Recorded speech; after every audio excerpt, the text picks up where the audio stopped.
My name is Brooke Rogers, and I live in Cynthiana, Indiana. I grew up in Fort Branch, so I was not born and raised in Posey County, but I started my life in Southern Illinois. My family and I lived very close to my grandparents, and they were the first people who taught me about the Lord. My grandparents would take myself and my siblings to church every time it was open. Sunday morning, Sunday night, Wednesdays, we were there. And that's where my foundation was built. I learned the lessons of God there and, the stories and all of those things. But it was my grandma who actually taught me that it's more of a relationship. She was amazing. When we would stay there, which was pretty often, she would pray with us. And especially at bedtime, she would pray such prayers to the Lord. They were so fervent and with such passion and feeling that was my first glimpse that God just wasn't a story or a lesson or someone that had rules. He was someone who wanted to be intimate in your life and in every detail. So that was the foundation that she built with me in my walk with the Lord. My parents, however, they got divorced when I was in 4th grade, so we wound up moving to Southern Indiana, in Fort Branch, actually. And during that time, it wasn't, my mom's priority to go to church. So I went here and there when the church bus picked us up in town, but not much was being built there. Even though I wasn't going to church, I always had faith. I think that is one of my first and biggest gifts from the Lord. It was just faith. I always believed. So in 1998, I married my husband, and his mom graciously opened the doors to her church to me. It wasn't in a pushy way or, she didn't force it on me at all. She just kindly said, "Come with me if you want," and I did. And she also showed me, that it is a relationship and it's not something that you can, learn or you can't take somebody else's faith. It's something you build on your own. So I started going to Wadesville General Baptist Church with her, and there I had a Sunday school class, and that's where I learned a whole lot about the Lord. Barb Sly taught that class, and it was full of people that were older than me. So when I walked in, it looked like they knew more than me, and it was a little intimidating at first. But quickly, I saw from each one of them that it was okay not to know, and it was okay to ask questions, and it was okay to, learn and grow. Barb drilled into us that we needed to read the Word, we needed to know the Scripture, we needed to memorize Scripture, and not only that, we needed to pray. We needed to not say something rehearsed or try to come up with words that you think that the Lord wants to hear, but have a conversation with Him.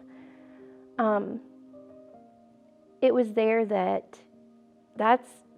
my grandparents put the foundation down, but that's where I really grew and learned, and my foundation got even deeper there. In 2002, my husband and I, we had our first child, Dylan, and in 2005, we found out that he had cancer. So, unbeknownst to me, all these years of building this relationship with the Lord and making this foundation with Him as strong as it was for this purpose. Not only this purpose, it's for your entire life, but this is what kept me sane, kept me going. God was in the middle of every treatment, every trip, everything that we went through with Dylan. He fought for 8 months, but in June of 2006, we lost him. So I don't think I saw these things in the middle of the times that were going on, but as I look back, the Lord showed me many times where he was in the midst of this. At the end, at the end of Dylan's life, he was in our bedroom and he was on our bed, and I was laying on one side of him, my husband was laying on the other, and I hadn't thought about it, but Lee said to me, you can hold him if you want. And so I did. I picked him up and I was sitting Indian style in the bed, and I cradled him and was holding him on the bed. And later, I don't remember exactly how much later after we lost Dylan, but the Lord clearly showed me that in that moment, he was sitting on my bed, holding me and my son, just like I was holding Dylan. He was there in the middle of it. We weren't alone, and he felt everything that we felt. The other thing that God did for me was, after we lost Dylan, we were blessed with many great friends and family to support us. I mean, there was never a time we were alone. But after we lost Dylan, there was one person that I wanted, and that was Barb. She had lost a son, and I knew that she would know what I was going through. So I was in my living room, happened to look out my window, and I saw Barb and her daughter Donna walking down the street in front of my house. I went outside and talked to her, and she asked Donna it was the townwide yard sale, and she asked Donna to go walk ahead and she would catch up with her later, and she graciously came in my house and sat with me and talked to me and just gave me what I needed. There is no way that that's a coincidence. God put her there because while he was still caring for me and loving on me, he knew that she could offer something for me as well. That's the intimate part of God. It's not only him, but he puts these people in our lives that will talk with us and teach us and hold us when we need to as well. So after we lost Dylan, I went to my husband and told him that there was no way I didn't want kids anymore. That was it. We were done. And he was kind and just said, okay. But God doesn't leave us where we are. He keeps working with us.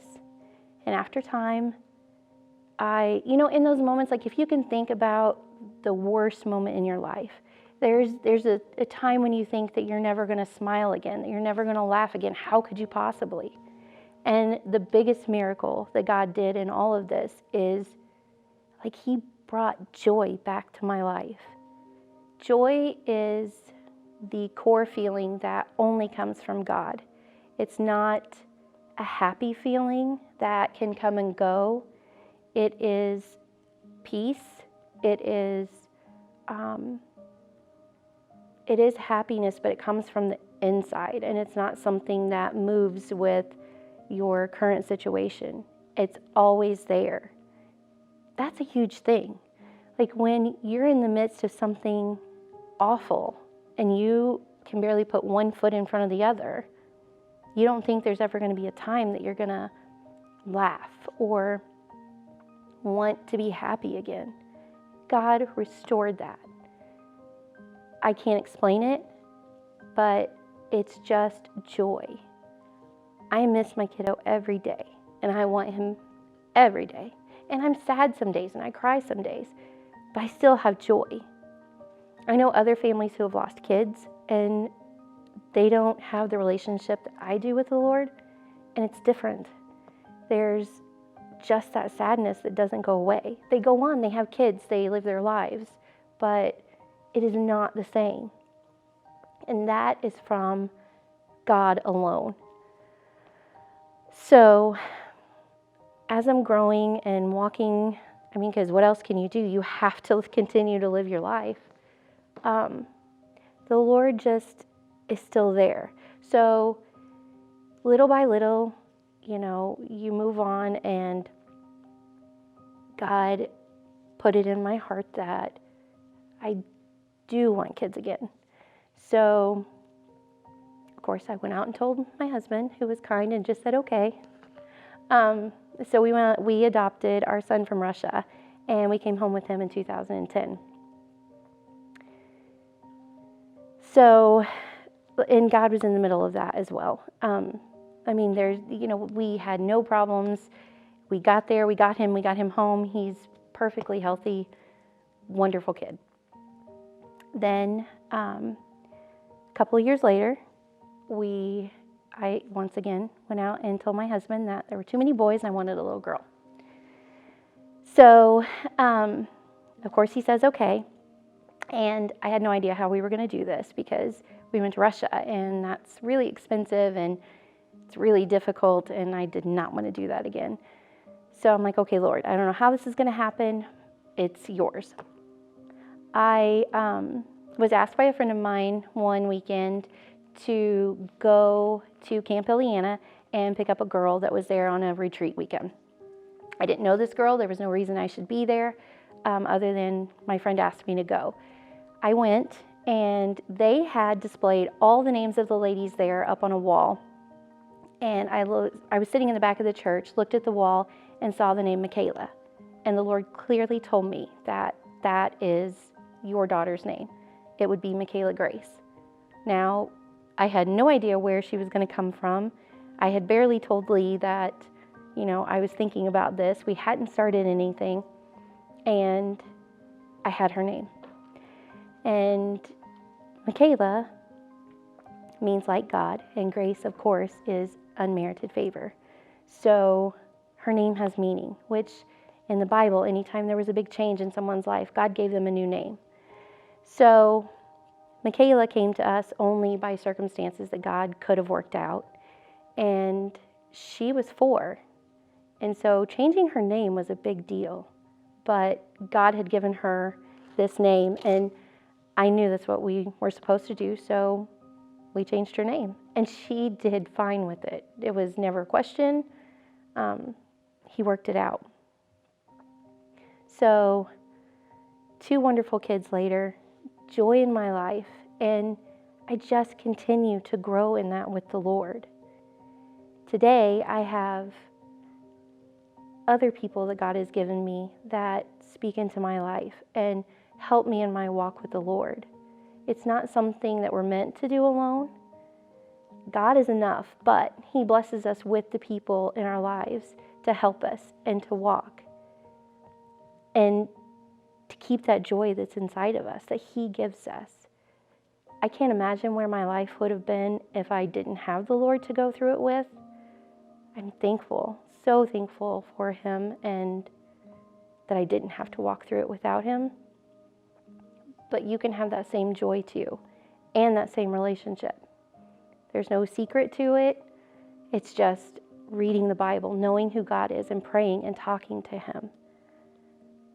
I like to say that I'm God's favorite, but I know everyone is. So this isn't exclusive to me. It's there for you too. Though none go with